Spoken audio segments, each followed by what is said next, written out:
retour entre Manchester City et Liverpool. Ça a été un match assez plaisant dans l'ensemble. Un match assez comme on a l'habitude de voir en Première Ligue. C'est des gros matchs. Et moi, j'ai adoré ce match.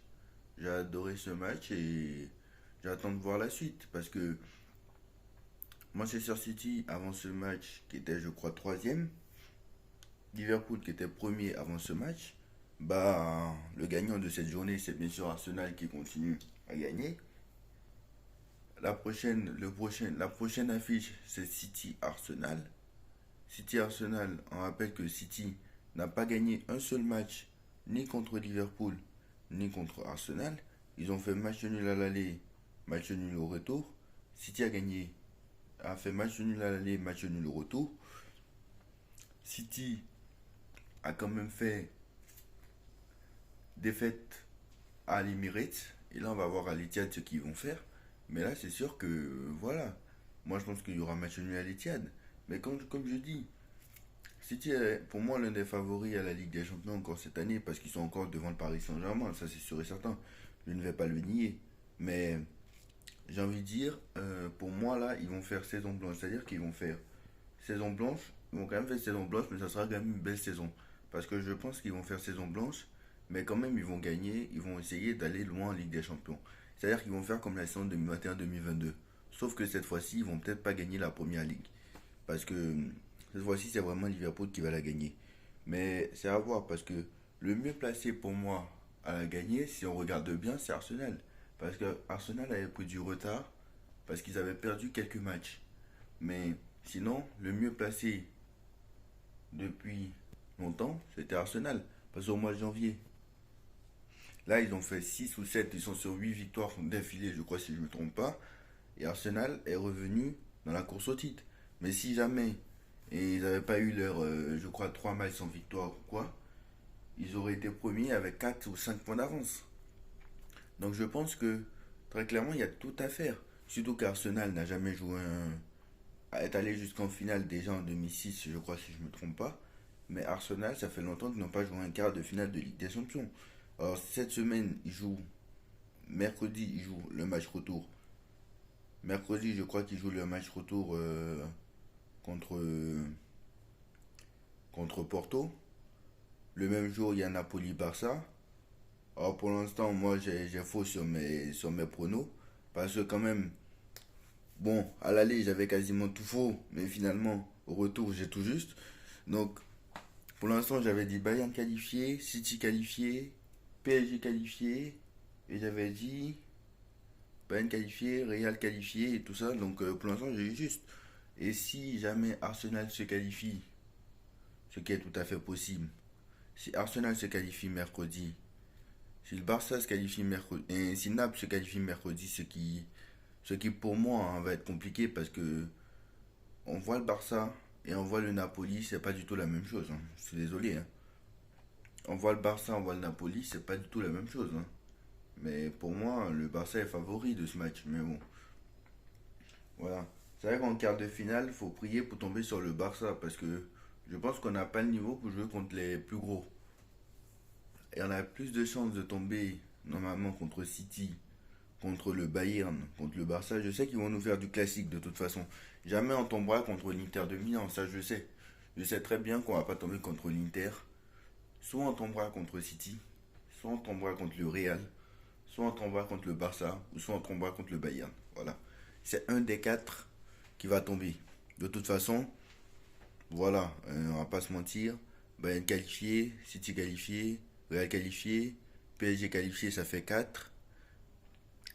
Donc Inter, normalement, devrait y aller. Arsenal Porto, on ne sait pas. Barça Naples, normalement, Barça devrait y aller, mais on ne sait pas aussi. Et, euh, et l'autre match, on ne sait pas. Donc voilà. Et la dernière affiche, on ne sait pas non plus. Donc je pense que très clairement, la dernière c'est Dortmund PSG, hein, je crois si je ne me trompe pas. La dernière c'est Dortmund PSG. Donc Dortmund PSG aussi ça peut être très compliqué. Donc le meilleur tirage pour le Paris Saint-Germain c'est Dortmund ou PSG. Ça d'ailleurs, Dortmund PSG je crois que c'est mercredi. dans Dortmund PSG ou Inter Atlético. Dortmund PSG Inter Atlético c'est mercredi et Naples et euh, Porto Porto Arsenal, je crois que c'est mardi ou c'est l'inverse. Je ne sais plus. Mais en tout cas, ce qui est sûr, c'est que voilà, j'ai vu un très grand match de la part de Liverpool et même de Manchester City. J'ai vu un très très très grand match. Foden qui continue à marquer, qui est très très très fort. Franchement, incroyable. Bon, Haaland, pour moi, je ne l'ai pas trouvé exceptionnel. Parce que Bernardo Silva, il est très fort. De Bruyne aussi, qui revient fort de blessure. Donc c'est assez incroyable. Si les blessés du Real reviennent aussi avant les quarts de finale, laissez tomber comment on va avoir des équipes compétitives. Hein, parce que Real, City, Bayern qui revient très bien, le Bayern. Hein, et l'Inter de Milan qui est en forme, laissez tomber. Hein, il y a quatre grosses équipes là qui sont pour moi assez compliquées. Après peut-être je mets le Paris Saint-Germain en cinquième position. Mais sinon, je vois actuellement, je vois pas contre qui on peut ne pas. Si on a de la chance au tirage au sort, peut-être, mais pour l'instant, si on tombe, faut essayer de constater qu'on ne pourra pas aller plus loin si on tombe contre un Inter. De ce que j'ai vu hier, hein, faut essayer de constater que si on tombe contre un Inter, vendredi, si on tombe contre un Inter, si on tombe contre un.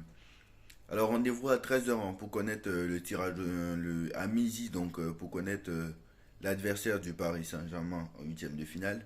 On fera une vidéo juste après. Parce que le tirage au sort à midi, mais moi je regarderai le tirage au sort puisque je finis plus tôt. Donc vu que c'est vendredi. Donc voilà. Donc, bon. Donc si on tombe contre un Inter, si on tombe contre un Bayern, si on tombe contre un Real, si on tombe contre un City, ça risque d'être très très très compliqué. Mais bon, voilà. Hier on a encore vu que Mbappé est encore sorti. On va pas encore faire une polémique. On sait très bien que maintenant Luis Enrique a 10 points d'avance et qu'il fait ce qu'il veut. En soi, ce n'est pas.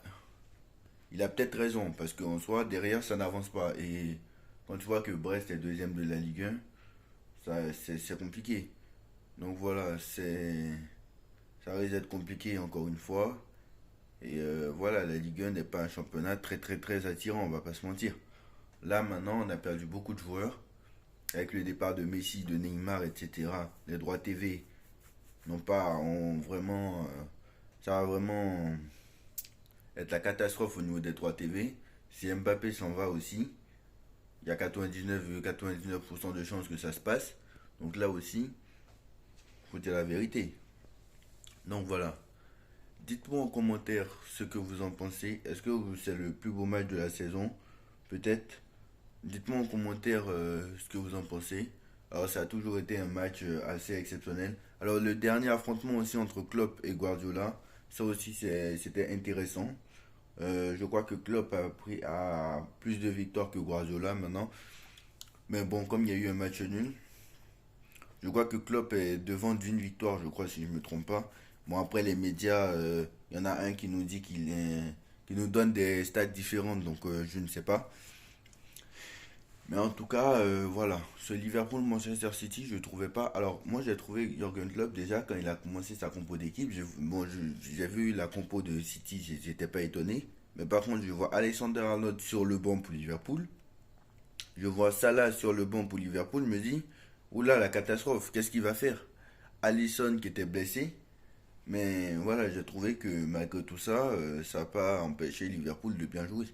Et bravo à cette équipe quand même, bravo à Jürgen Klopp pour tout ce qu'il a fait à Liverpool. Franchement, c'est assez incroyable.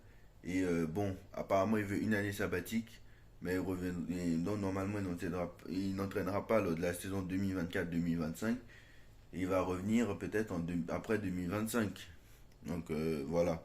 Après, voilà, on espère qu'il va rebondir quelque part. En tout cas, peut-être pas au Bayern parce qu'il entraîne à Dortmund. On sait que Tourelle va quitter le Bayern à la fin de la saison. Ce sera peut-être Xabi Alonso qui va peut-être gagner le titre. Le Bayer Leverkusen qui a encore gagné ce week-end. Et le Bayer Leverkusen qui se rapproche de plus en plus du titre. Et franchement, si cette équipe joue en Ligue des Champions, je pense que là, normalement, c'est fou parce que j'ai l'impression qu'il y a des meilleures équipes, il y a des équipes qui jouent mieux en Ligue Europa qu'en Ligue des Champions. La Leverkusen, si Leverkusen joue en Ligue des Champions, franchement, ça aurait été vraiment pas mal.